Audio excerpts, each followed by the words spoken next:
During the past 9 years of having learned Japanese myself, I've learned the hard way how not to do it. So today I'm going to reveal my 5 biggest regrets that have literally cost me years of making progress. And I will share some advice that I wish that I had been given when I was starting to learn out the language, in the hopes that this is going to save you some time. If you're new to this channel, hi, my name is Matt. I'm a strategist at a global brand and I self-studied Japanese consistently for the past 9 years. And on this channel, we're exploring evidence-based strategies to make Japanese learning more effective and more enjoyable. The first regret is learning with textbooks. So when I started out for my own Japanese learning journey, I would jump into Amazon, type in Japanese learning textbook or whatever. I started to compare some of them, read the user comments, was Googling a bit about them to pick the best one for me. And the reason why I did that was just I did not inform myself better on how to learn Japanese. And I was assuming and hoping that by just buying a textbook, it would just take me through the process of learning Japanese in the best logical order and would help me learn the language fast. Unfortunately, that wasn't really the case. It led me to spend a lot of time on the theory of Japanese and understanding grammar rules and having grammar exercises, but it did very little for advancing me towards actually understanding and being able to speak the language, which in the end was my goal of learning Japanese. Plus, it wasn't really fun, to be honest. So what I wish I had done instead was actually just inform myself a bit better on how to effectively learn the language in a fun way. And I would have applied more principles of language acquisition rather than language learning. So to keep it very short, what is language acquisition as opposed to language learning? So in very simple words, what is language acquisition? It's basically a theory that we as human beings should learn a foreign language in a similar way as we did when we were children, which means that we should get a ton of input in the target language and rely a lot on our subconscious to actually, over time, start to comprehend the different bits and pieces, grammar points, words of the target language, basically assembling a puzzle. And by assembling that puzzle, we in the end will be able to understand and actually speak the target language. And a key component here is the amount of input that we get in the target language / comprehensible input. Now this is a very simplified view, but I think for the time being, this actually suffices. So this is a more natural approach that is not relying on grammar drills or any top-down formal instructions or top-down formal studying. So once I started to apply those principles to my learning approach, it really supercharged my progress of picking up the language and being able to understand it and speak it. And it was actually quite fun to do that. But to clarify, there's nothing wrong with textbooks and using textbooks, I think. They are helpful in a way that they can support the language or acquisition process, but I don't think it should be the main focus point of your learning. You should not spend that much time on them. So the way that I would use textbooks at some point was that I would focus my time on immersing really into the target language and just use the textbooks every now and then to just understand the grammar a bit better, which was somehow then accelerating, I would say, my process of being able to understand the language and use it myself. Now again, this is a bit simplified, but if you want me to spend a bit more time on that, just leave a comment and I can maybe make a follow-up video on that topic. Regret number 2, too little passive listening. To put it very simply, passive listening means that you're combining a certain activity with listening to Japanese content. And it's usually low effort kind of activities like riding the car to work, doing the dishes, cleaning the house, mowing the lawn, or whatever. And why I think this is so super effective is because it really allows you to spend a lot more time on learning Japanese every single day without freeing up a calendar. And the amount of input that you get into the target language will be a huge factor in how fast you can actually acquire the language and learn to use it. And once you reach a certain level, it's also of course a lot of fun to actually listen to some interesting content while just riding to work or whatever. And for the first 4 to even maybe 5 years of learning the language, I was not using that technique, which could have really boosted my learning progress so much more. So nowadays, this has really become for me like a bread and butter sort of method for learning Japanese. So when I ride my car to work, I'm listening to Japanese podcasts. When I'm in the gym, I'm listening to Japanese podcasts. Regret number 3, treating Japanese like math.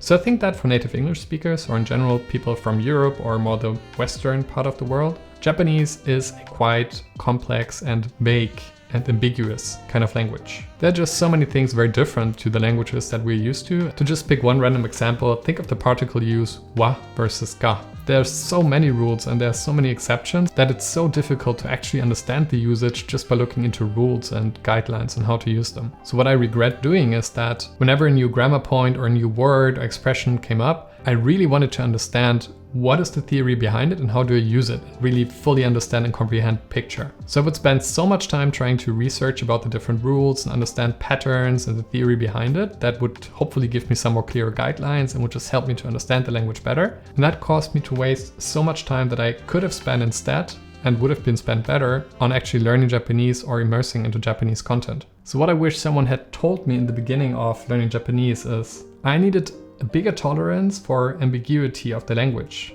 which means that while you're immersing into the language or you're listening to Japanese content, it's totally fine to not understand all of it. Especially in the beginning, you will spend so much time listening to the language without actually understanding everything. You should not let that bother you and instead really trust into the process of language acquisition. And I really wish someone had told me that before, because that would have saved me so much time and energy in my nerves, and I would have been able to learn the language way faster. Regret number 4, too easy material. So what I did wrong is that I was sticking to content that was already way too easy for me. So I would focus more on things that I already understood and just very slowly added new things that were new to me. And I think that was mostly related to the fact that I did not really understand language acquisition at the time, and I did not have that tolerance for ambiguity that we just discussed. And that really made my learning progress during that phase quite slow, and it could have been way faster. So what I should have been doing instead is pushing the boundaries constantly, to just jump into content that I don't understand yet and just see it as a learning opportunity and just trust into the process that at some point I will be able to understand the language. And to give you one concrete example, when I was starting to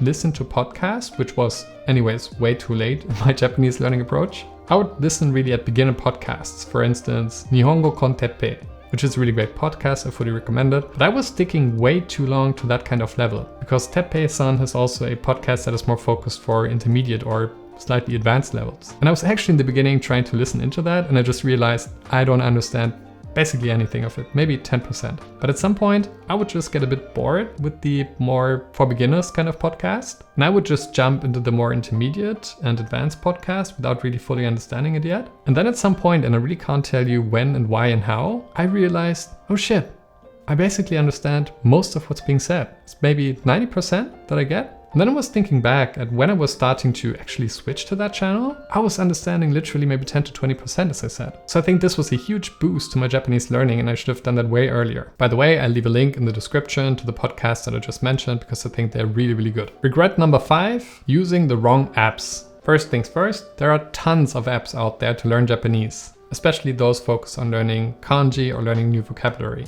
In the beginning of learning Japanese, I was trying out quite some of them, but they all had one fundamental flaw. They all have a certain limit as to how far they will carry you. The problem is that I wasn't really thinking long term. I would just choose apps based on whether or not I think the learning was fun and whether actually I got something out of it. But I was never thinking what's going to be the play for 2 or 3, maybe even 5 or 10 years with that app. At some point you reach the limit of the kanji that the app has to offer, or at some point, or the amount of words that are actually provided by the app. And when I would reach that point, I would switch to the next app and just spend a lot of time on going again through content that I already knew, in the hopes that I would just, learn new words and new grammar points by using that new app. And that was so ineffective, and it really caused me to waste a lot of time here. So what I wish that someone had done was just give me the recommendation to use ANKI. Probably most of you already will know the app, but in short, ANKI is basically a spaced repetition learning system with flashcards that allows you to learn new content fast and actually memorize that content. And why do I think it's such a great app to use? This one app will be able to carry you throughout your entire, maybe lifelong Japanese learning journey, because it is so customizable and it lets you to actually add your own content to it and customize it in a way that is actually helping you to learn the language, which means you can really adjust it to your own learning needs, and it doesn't have an end. You can continue to add new content as you like, and you can use a lot of pre-created content or pre-created decks that you can just download for free, which is super helpful. And after having learned Japanese even after 9 years, I still continue to use that app on a daily basis because I find it's really speeding up my learning approach. So whenever I find a new word, I would just put it into ANKI and have it in my daily reviews. And by doing so, it would help me remember that word a lot faster. So I would put a link into the description for ANKI, but also a link to some pre-created decks, which I think are really good and really helpful. All right, so these were my top 5 regrets. Of course, I did a lot of other mistakes, but those were really the top ones that I think cost me the most time and progress that I could have made. And avoiding those will actually be, I think, an absolute game changer for your own Japanese learning. But there's one more huge mistake, which I did not list here because I did not make that mistake so much in my own learning approach. But I think it's the biggest mistake that you can make when learning Japanese. And it's the main reason why a lot of people quit learning the language. So I'll talk about it in a different video, and you can find it up here. For the time being, thank you very much, and see you in the next one. Bye.